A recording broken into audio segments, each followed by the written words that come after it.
Okay, so I feel like this area is very tame and cultivated. If you come to my house, I did an herb walk there a few weeks ago. It's like wild, because we just let everything grow wild and seed, and I never, sprayed or even weeded very hard. And in the last 10 years since we've lived there, just so many species of plants have moved in. It's so cool. But I wanted everyone to be able to come here, and there's still a great variety. So my question for you, do you guys have like cultivated yards? Or have you let the plants go wild where you're living? A little bit. Yeah. Oh, it's not cultivated at all. Well, you're on my lane, so. I would say the same thing. It's trying to be cultivated. It's fighting against me, and I'm okay with that. Now I'm just letting it go. You know what? Initially, like, we moved in, it was landscaped, and then like after like a year or two, I'm like, this is crazy. I'm just letting it. I'm just letting whatever plant wants to come here, come here. And it's been so fun because every year I always see new plants and I'm like, oh my gosh, what is that? And I want to find out what it is. So that brings me, before we identify the first plant here, I'm giving a long introduction. When I first learned herbs, it was just the dried form of the herb. Of course, unless it was like basil or parsley, something that I was cooking within the kitchen. But buying herbs dried, I had very little concept of what a lot of those plants look like, how to identify them, what their flower looked like, what the root looked like. And so growing as an herbalist, for those of you who are doing the course, it's really important to see your plant in like real life and then become familiar with its qualities, fresh or alive, and then that correlates once you have the dried plant too. So there are herbalists that I know, and they've never really worked with anything live. It's just all, you get your herbs in the mail and you mix them and make your tinctures and your teas, and there's very little like contact with the growing plants. Except unless it's a culinary herb. Like I said, most people, at least most plant people, have a little herb garden or something and have that familiarity. Okay, so if you've been to another herb walk, I am going to repeat some plants because they are in bloom and growing well right now. So Billy Dawn, I think everyone else is new, but you might hear some repeats. All right. So if you want to come closer to me here, I will, of course, just mention, this isn't really part of the herb walk, but I am going to mention dandelion real quick. Just because I learned something really interesting about dandelions. So it's the first plant that I harvest in the springtime, and immediately when the leaves come up, cutting leaves and making salads with the leaves, and then digging up the roots also and making tea because it's a liver tonic herb. So right in the spring, your body really can use that spring cleaning, and dandelion is right there. But what I wanted to share is, if you have dandelions growing in your yard, look around your property. When they, and I stood on these, but you can still see, when the flower and the leaves are real low to the ground, that means that the soil actually needs some enrichment. It needs calcium, it needs some other vitamins, and dandelion will root itself there. The roots will go deep and actually start to improve the soil. And when the leaves die back, that nutrient content will go back into the soil. So I have found this really interesting because we we have fill, but we have tried to improve our soil because we have with our animals and plants, and I don't clean up my leaf litter. I just cut it and try to really improve the soil. But as I look around the yard, I can tell like the beautiful patches where the soil is really getting nice, because the dandelions will grow really tall, the stems will get really tall, the leaves come up really high, and then you know you got good soil in that area. So I just, especially kids, go look around where your yard is and see if you can, the varying heights of your dandelions, you'll find the better patches of soil. Okay, so I'm gonna pick this. Oh, We have that in pulled right out. Some plants pull right out and some are easy to bend. Do you know what this is? We have that in our yard. It is growing everywhere right now. So I'm gonna just show the camera. And it's flowering. The last time I did the herb walk, it wasn't flowering. You can pass it around. You want to hold it? Oh. I know you've talked about it before. And if anybody, I'm gonna just step over here. Anybody wants to eat it, So my parents have just have two big, like they're taller than this, you wanna eat it? but it's near their little cemetery, so I did not pick it. Wait, is that garlic mustard? Yeah. Okay. Yeah. I was gonna say that's definitely garlic Did you mustard. taste it? Yeah. Does anyone else want to Yeah. taste it? I liked it. I could rip a piece for me and the boys. Okay. It literally Okay. tastes like garlic It mustard. tastes like garlic. And I would Oh my goodness. Yeah. That's really good. Salad. Yeah. anybody? That all before, like, I was wondering if that was edible. Taste the wasn't I? weirdness. And One of them has like Do you bird eat the poop on it, flower don't part you? too? Yeah. Nice white. Don't eat that one. You want to try? Yes, I do. Thank you. Okay. I could have a bowl full of that. You know what? This, oh my gosh. This is a new plant for me, to be honest. Is that the name of it? Garlic mustard. Yeah, sure. I butcher the Latin names. Alliaria. Alliaria petiolata. Petiolata. And Latin names are important because some plants have the same common name. So to know specifically what plant you're dealing with, Well, you didn't get use the Latin name. cherries, my temps.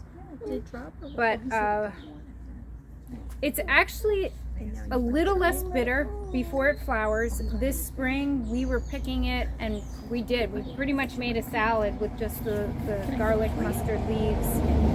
Really good with garlic, extra garlic, and olive oil and vinegar. So this is of the mustard family. So besides being like a green, an edible green in the spring, a nutritious green, it is medicine. So topically, it can be used as a poultice. Well, pretty much all plants can be used as a poultice, which is taking the plant and either mashing it, mixing it with some water, or like a thickening kind of herb, slippery elm, or sometimes even just mustard powder is used, but that's a little spicy, or even flour, and then applying the herb to the area that is wounded for skin rashes or boils, ulcers. Now, I said this, I think, in a class. Most of us in modern times don't really need to do this, where we take the herbs and put them directly on our skin to heal things. I have many times, and we do that at home. But mostly we go to the pharmacy and get a cream, antiseptic cream, or a pain relieving cream, or something like that. But traditionally and historically, people had to use their plants to take care of any kind of first aid, emergency, or even chronic condition with plants topically. And that one of those ways was with the poultice. So the roots, which I guess, did I pull up a little? No, I didn't get the roots. The roots can be dug up, pureed, and applied to the chest for bronchitis. And that loosens the airways, helps with breathing. It removes obstructions, so mucus, phlegm opens up. And as does mustard. So I've done mustard plasters with my kids. Just the powdered mustard mixed in a bowl with some water. I apply olive oil all over their chest first because the mustard brings a lot of heat to the skin and can be hot. Another thing is doing a foot soak. So you could do powdered mustard in a hot bucket of water, or you could take garlic mustard, make boiling water, pour it over the garlic mustard, let it get to like a warm temperature, and soak your feet in the garlic mustard. And why would you do that? If you have sore feet, if you have any kind of sore on your foot, if you have aches, pains, your body will absorb the tea through the soles of your feet into your body. So foot soaks are really relaxing, really healing. I definitely do them on a weekly basis in the winter. In the summer, spring, not so much, but overall, a beautiful, delicious, and very useful herb. All right, we are going to not go far. We're gonna come over here.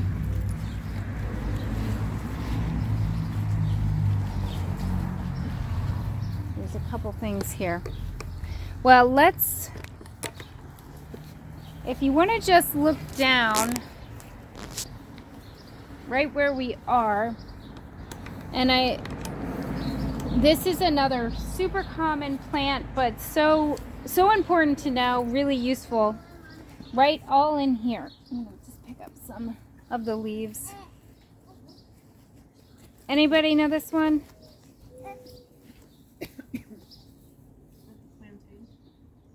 Yeah, this is plantain. So if you want to come closer to me, you can see this really nice patch here. So it's just coming up. It will get like a stem that comes right from the middle, and the stem gets covered in these little seeds. The leaves and the seeds are edible. The seeds are actually really tasty. So you just kind of like pick the stem, and you take your finger and you just like pull the seeds off and eat them. They're better when they are like more young. As they age, get older, they're kind of tough. But people who lived off the land would gather those seeds. They can be dried, ground, and make like a flour kind of substitute. Takes a lot of work though, because they're teeny. But I like them fresh. They're really yummy. So plantain, Plantago major, Latin name. This plant is like a miracle plant. I think most herbs, most plants are. It has many abilities. It's anti-inflammatory, so you don't necessarily have to write all of these down, but it's analgesic, meaning it takes away pain. It's an antioxidant. It's demulcent, meaning it soothes tissues. It's a diuretic, good for kidneys, urinary tract. It's an expectorant, and typically it's used topically for bug bites, all skin issues, like all kinds of skin rashes. And the most common way is to take the plantain and chew it. They call it a spit poultice. You just pick up the leaves, chew, and you apply right onto the skin. It's the #1 remedy for a bee sting. So you're out, or hornet or whatever, you're outside, get stung, grab some plantain, chew it up, rub it on, and then hold it in place on that sting. And it definitely takes away the pain, and it definitely takes away the redness and the irritation. So let's see, this is something I shouldn't say I've never tried. I did drink some plantain.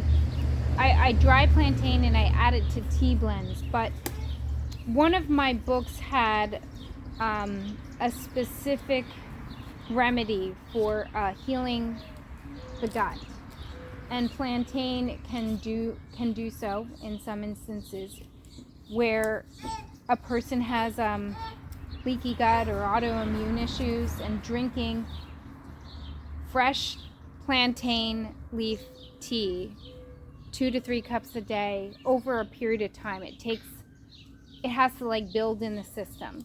So it's not like once and done, or like 1 week, I drank some plantain tea, but over, I would say, while it's growing fresh, like that whole season, drinking plantain tea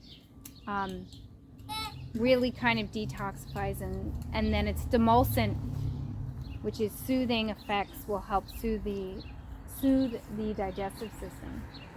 To make that tea, you use the leaves fresh and you just soak it in water. Is that right? So when you make fresh leaf tea, any kind, you want to pick it, and it can start to dry, it can start to wilt.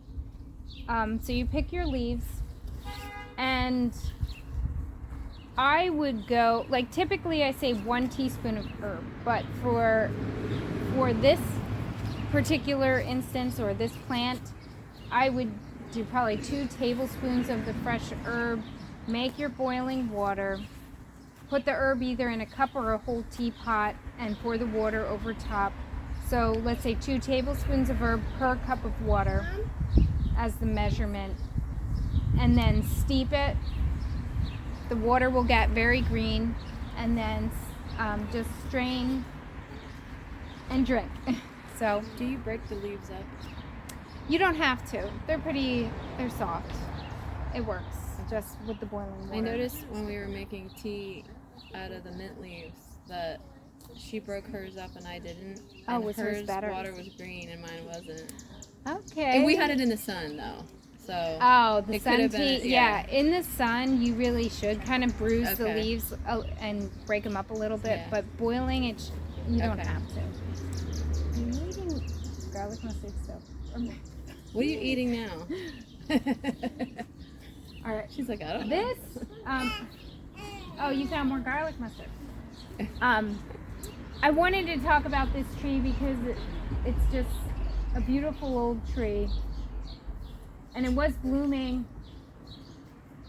2 weeks ago. It's easy to identify in bloom. Anybody know what it is right now? Magnolia, yeah. Do you have one? No, it's just I notice them everywhere because the leaves are so, or the flowers are so pretty. It's like the purplish pink going down into the white. The flowers are so pretty. You can feel the leaves if you want. Just feel. They're fuzzy. They're really soft. What? Well, there are a lot of species of magnolia. This one had white flowers. What color is yours? White. White. But Okay. I've seen. I think this type does it also get those beautiful pink? It didn't have pink. They were But other of this type, I've noticed some bloom early, like they bloom in May. Mine always blooms a little later. okay. I don't. I don't know what specific species of magnolia this is, and I know this tree has been here a long time. And the flowers were white. I picked a bunch of them and dried them. I don't have a magnolia tree, and I was like so excited to. Well, I'm renting here now, but this isn't my tree. But I just want to share a teeny bit on magnolia because I think sometimes we forget about the trees to use or to identify and incorporate for medicine, because the trees have, there's so many good trees to use that are growing outside. Is this the flower? That is a dried flower, and they dried really dark. But when I picked them, they were white, and they got this dark color. They were like brown or black. Magnolia is associated with elegance and beauty, eternity, long life. If you have a tree with white flowers, it's purity and perfection. Pink flowers, it's youth, innocence, and joy. I didn't write down all the colors, but what I found interesting is that the flower is used for asthma, for depression, for muscle aches, and headaches. So I collected the leaves, the flowers, and dried them, and I'm going to make a tincture with the flowers. And you kind of, those different ailments that I just shared seem unrelated. I feel like asthma, muscle aches, depression, headaches. I mean, they're not exactly the same thing, but I love how plants can like cross like a spectrum of so many things, and by helping with one thing, you often help a lot of other things in your body. So I'm gonna try the magnolia flowers and see how that goes, at least for medicine, because I haven't made any medicine with the magnolia, but just wanted to bring it to your attention if you have a magnolia tree. There, I don't lay them in the sun. There's a number of ways to dry. What I did with these is I laid them on paper towels on that table in there, but I typically put my plants in paper bags, and like when I go to the grocery store, instead of getting plastic, I'll get the big paper bags, fold the bag over, label the bag, and then you want to shake the bag every day, at least a couple times a day, because if the plants just lay flat on the bottom, they can like mold together or they don't dry properly. So you want to shake the bag. When I lay them on the paper towels, I flip them once or twice a day. If you have a dehydrator, you can dehydrate. You can hang. I don't put my flowers or herbs to dry in the direct sun, but you want to have like a warm kind of area. Maybe the room can be sunny, but just like not right in front of the window, over a bit. But typical time, 1 week to dry. You want to make sure that the herb crackles. Flowers go much faster than anything with a stem. If it just bends, it's not dry enough. If you hear a crunch, if you pick it up, it's good, and then you can put them in jars and store it. Okay. What I want to talk about next, right under the swing here, I'll pick some. I have tons of this. You was gonna say. My cousin is a midwife, and I believe she picked this in my yard once and told me that it had, that it had something to do with. Am I wrong? Is this the right one? Go ahead. Doesn't it help your reproductive system? It does, yeah. So, do you want to hold this for me? Rhubarb growing here. I'm like, oh my gosh, the rhubarb is growing by the shed. I just love how plants come up like all kinds of places, you know, or like you'll plant something and then next year it's like not there and it's like, you know, 10 feet away. I love that too. So rhubarb is actually, well, does anybody eat rhubarb? You like rhubarb? Yeah. So besides being a food, it is a medicine too. And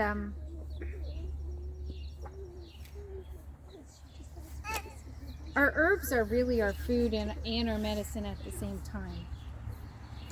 Some herbs are much stronger in nature and they are not like what we're going to put into a salad.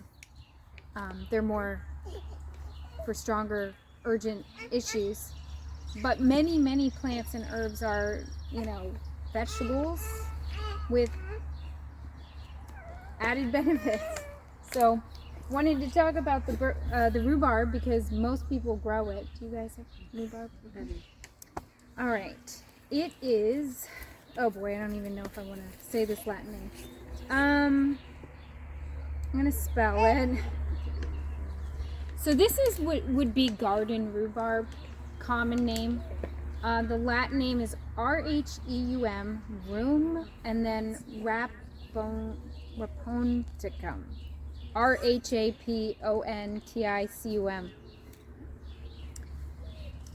So the stronger variety of rhubarb is the Turkey rhubarb or the Chinese rhubarb, and I do make what is that? It's like a tooth. Well, it's probably an animal tooth. Weird. Really big.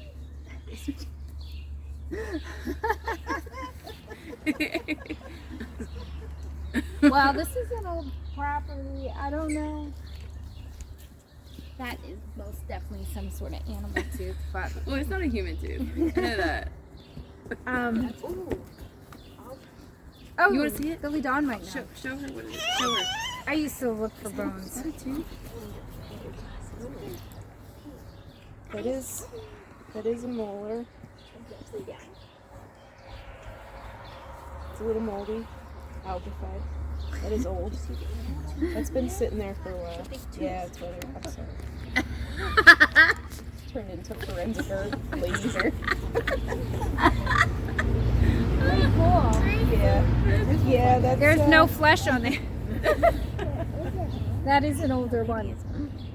Where was it? Right back there? Yeah, that looks like a little trash midden. Like, Do you see? Here, Nudge, did you see it? Do you see it in here? the house here was built in 1800, and my kids, I moved in April, and they were digging to put the kerosene heater, like to make a new spot, and I had the kids out back. They were like digging through the dirt and found all this like old pottery. Oh, wow. Because people used to just like dump, and you know they didn't have plastic, so they had a trash bin outside. And I just went to a talk last night down the street at the church about outhouses. It was all about outhouses. Oh, wow. But people would just throw a lot of their stuff in the outhouse, and Oh. there could have been an outhouse right around here. Who knows? Yeah. But they didn't like them to be right near the house. They were back further, and I see like pottery and stuff. So there's probably a lot of cool things in this ground here. My house has an old, it's an old farmhouse, and so it had an outhouse also farther back. But it's interesting is because I would have never known that, except for I went to a talk also about outhouses. Did you? Yeah, and all the lilac. You see the lilac there? I bet you any money that there might have been an outhouse here because they planted the lilac right around the outhouses. That's what, yeah. They said they put the lilac trees usually around the outhouses, and then there's a name for the guys, they like go around digging up old outhouse, like ones that have been like really old, and to find all kinds of really cool artifacts. Wow. Which I thought was super cool. Yeah, it looks like a similar situation. That's why Yeah. I was saying it. So Sorry, I didn't mean to interrupt you. no problem. No, I mean it's interesting. Rhubarb. Okay, so I have a recipe that I make that is not my formula, but Dr. Christopher's formula. He put turkey rhubarb root in bowel formula for the digestive tract, but it's really good for the liver, the digestive organs. So garden rhubarb, if you wanted to, if you can dig the root up. And I just wanted to share just these are portions from a book I have inside. It's called A Modern Herbal by Mrs. M. Grieve. It's an old book, very old. She has excellent information on plants, but this is a quotation from the book on rhubarb. If a portion of the root be infused in water, and when strained, a few grains of tartar be added, a very beautiful red tincture results, which might prove valuable for the purposes of dye. And then another one, it says, if your body be anything strong, you may take 2 drams of it at a time, being sliced thin and steeped all night in white wine. In the morning, strain it out and drink the white wine. It purges, but gently. It leaves a binding quality behind it. Therefore, dried a little by the fire and beaten into powder, it is usually given in fluxes. What's a dram? That is a measurement. I want to say something. No, more like an ounce. Oh, okay. Yeah.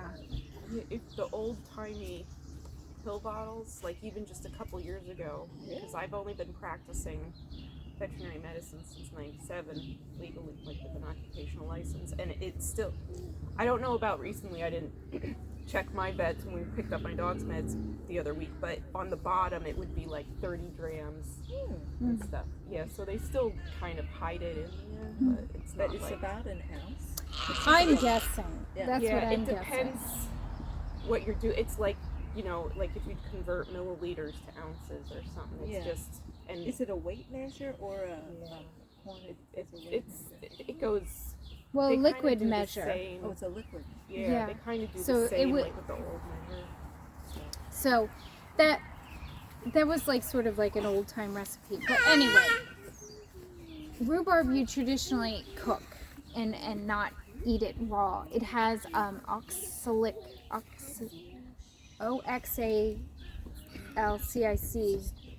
acid. So it can be strong for what they would say like a weak constitution. So you want to cook it. But at the same time, it has this ability to also cleanse and tonify the liver. The root especially, dug up, turned into a tincture or dried and either made into a tea or added into other herbal blends. So you don't often find garden rhubarbs in your garden. It's not growing wildly usually unless it moved itself. But I wanted to, because I knew this was here, I wanted to talk about it because you only think of it really as just food. I have a question about Sure. growing it. I have literally killed 3 or 4. Oh, really? And she just gave me 3 more from her garden. My grandma used to have it, and we used to have such great memories of. We must have been of the stronger constitution because we took the stems, dipped them in sugar, Did you? crunch, and it was wonderful. And it was just like a thing you did in the summer, like going for your first ice cream or whatever. Yeah. But I can't seem to. What am I doing wrong? I don't know. Do you know about the growth of it, or it says I it have needs 2 sun. plants, and I don't know why they just grow there. And I've struggled with other things. Is it against, like, I see this is, they tend to grow against buildings, I see. I have them in raised beds, so there is like a a wood bar. The side of the bed is like next to it. Yeah. I have partial shade a little bit. Oh, okay. Are you Mine's full pretty, sun? It's the tag said full sun, so maybe. My dad's is a about that because I was just picking asparagus out and speedwell and stuff from their garden this afternoon. But last year it didn't do well, but it looks about that size. But his is full sun, not in a raised bed. It's just like the animal, that wire animal fence. And last year was the first year I really remember it not doing well. But it seems to be doing well. I left a note for my mom, like, not taking it until you say it's okay, because we all love rhubarb. But I remember the one year the leaves got twice as big as that big one. Oh, mine is like, bigger than that. It was huge. But usually the leaves stay about that. And I don't know. We moved into that house in '77. I don't know if it came with the house or if he planted it, but he's never really done anything to it. It's just around this time, like May 1st to June is when we harvest it. So. Do you keep planting it in the same spot? I've tried several different places throughout my property, and some of my soil is very bad, but this was really rich soil that I put in. I thought, oh, good, it's going to grow. And then it's like it just completely, maybe it was the spring this year, it rotted, and I've got like this clump of I would leftover. try a pot. Really? Yeah, I would put it in a pot and let it get, kind of like a foot high and established in the pot before moving it. If it's little, it could get waterlogged like pretty easily. Yeah, no, this is a raised bed. I don't know.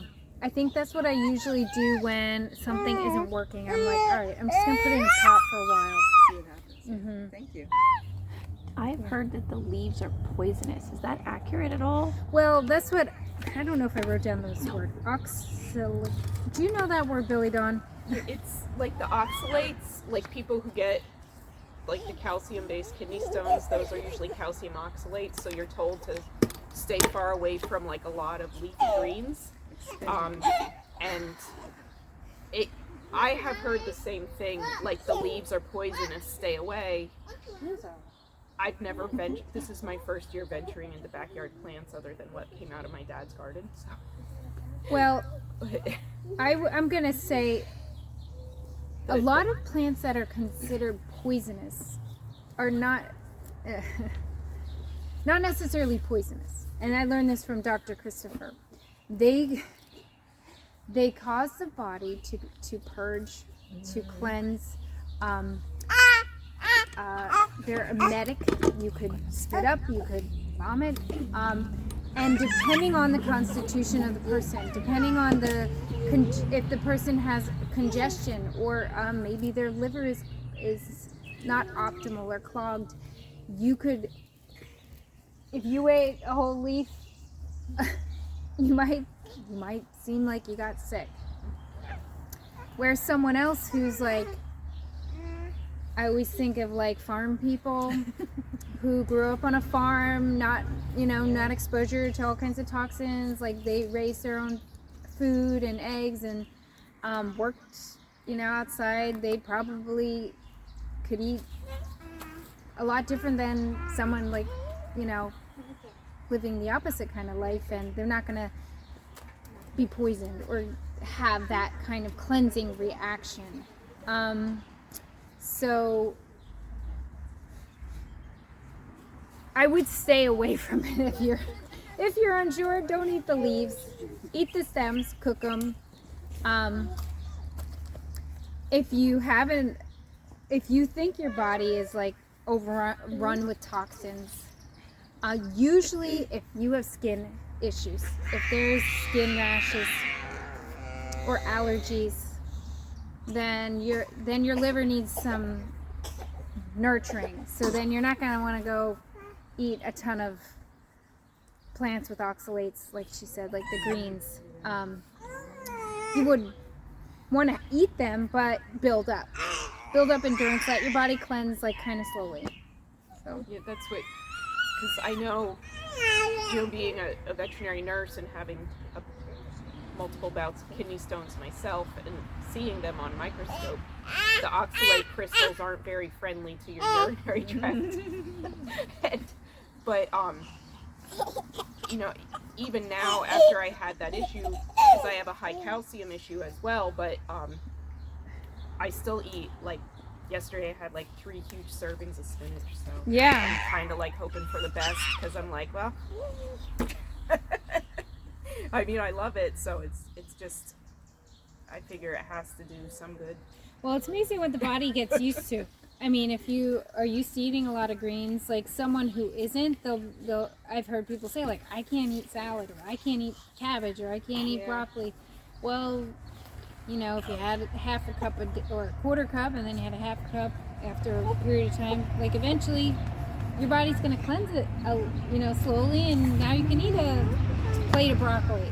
Yeah, I did the like a creamed spinach with other creamed greens, like the spring mix, and then the last of my dandelion leaf harvest from like last week that were getting a little sketchy.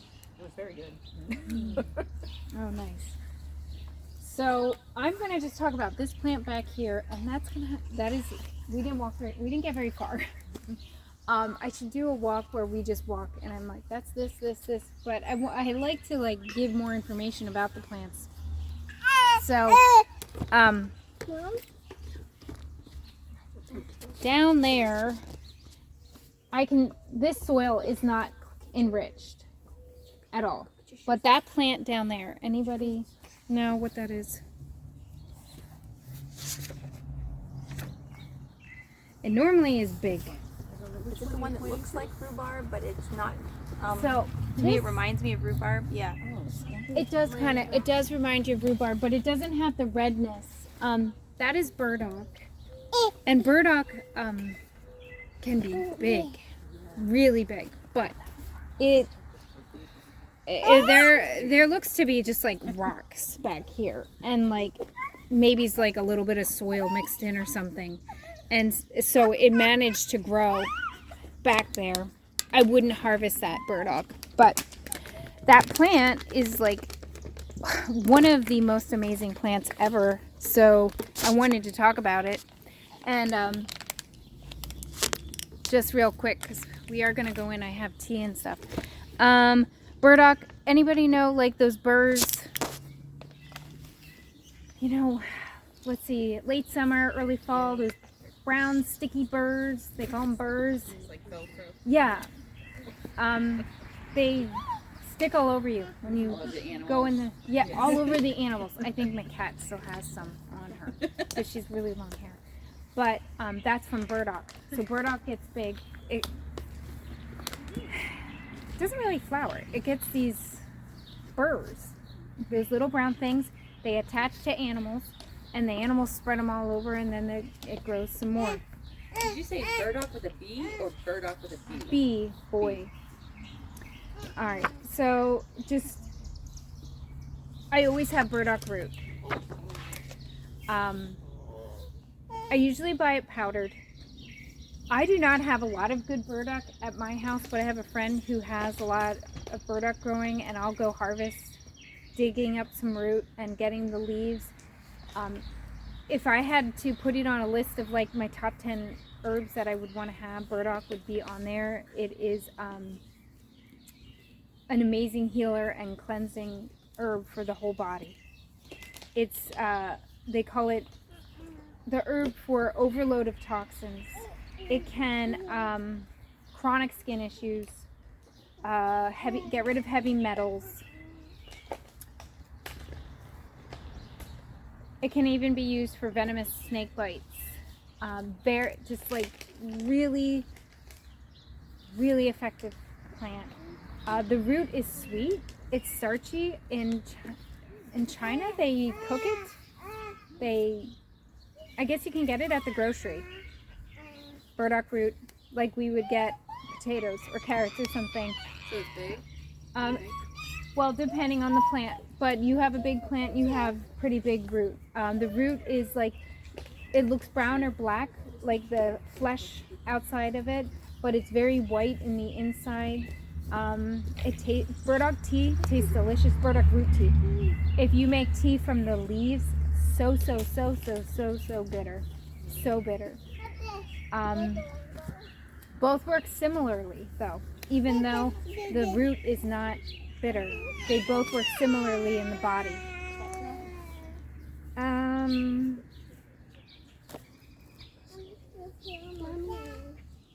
I think I won't read any of that history, but girls, do you remember one herb you want to go look for at home that we talked about?